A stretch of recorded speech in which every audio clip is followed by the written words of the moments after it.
நீங்க பார்க்க போறது கிராமத்து நாட்டு வைத்தியத்துல நமக்கு கீழே விழுந்துட்டோம், ஒரு இரத்த கட்டு ஆயிருச்சு, கால் வீங்கிக்கிருச்சு அப்படிங்கிறதுக்கு ஒரு சிம்பிளான ஒரு வைத்தியத்தை சொல்ல போறேன். அதுக்கு தேவையான பொருள்கள் இரத்தப்பாலை, எலுமிச்சம்பழம். இப்ப பார்க்க போலாமா? ஒரு எலுமிச்சம்பழத்தை கட் பண்ணிக்கிறேன். அடுப்பு ஏற்கனவே சூடாயிருச்சு நல்லா. இந்த எலுமிச்சம்பழத்தை அதில் புழிஞ்சு ஊற்றுறேன். புழிஞ்சு ஊற்றிட்டு அதில் ஒரு கட்டி இந்த அளவுக்கு போடணும். அடுப்பை சிம்மில் வச்சுருங்க.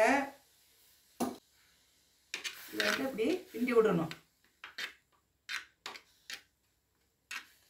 இந்த மாதிரி ஆயிடணும். பார்த்தீங்களா, தண்ணியெல்லாம் ஊற்றக்கூடாது. இந்த எலுமிச்சம்பழம் சாறிலே தான் கிண்டணும். இந்த மாதிரி ஆயிடணும். அடுப்பை சிம்மிலே வச்சுங்க. இது ஓகே ஆயிடுச்சு. இப்போ இதை பற்றி சொல்ல போகிறேன். இந்த இரத்தப்பாலையை பற்றி சொல்கிறேன். இது நாட்டு மருந்து கடையில், எந்த கடையில் கேட்டாலும் நாட்டு மருந்து கடையில் இது இரத்தப்பாலான்னு கேட்டால் கொடுப்பாங்க. இப்போ சப்போஸ் நம்ம கீழே விழுந்துட்டோம், கை பிசைக்கிருச்சு, இதெல்லாம் அப்படியே மடங்கி விழுந்துட்டோம், அது வீங்கிரும், ரத்த கட்டி இருக்கும். அந்த ரத்த கட்டுக்கு இந்த இரத்தப்பாலையை எலுமிச்சம்பழமும் இப்போ நான் செஞ்சேன்ல அதே மாதிரி தண்ணி ஊற்றக்கூடாது.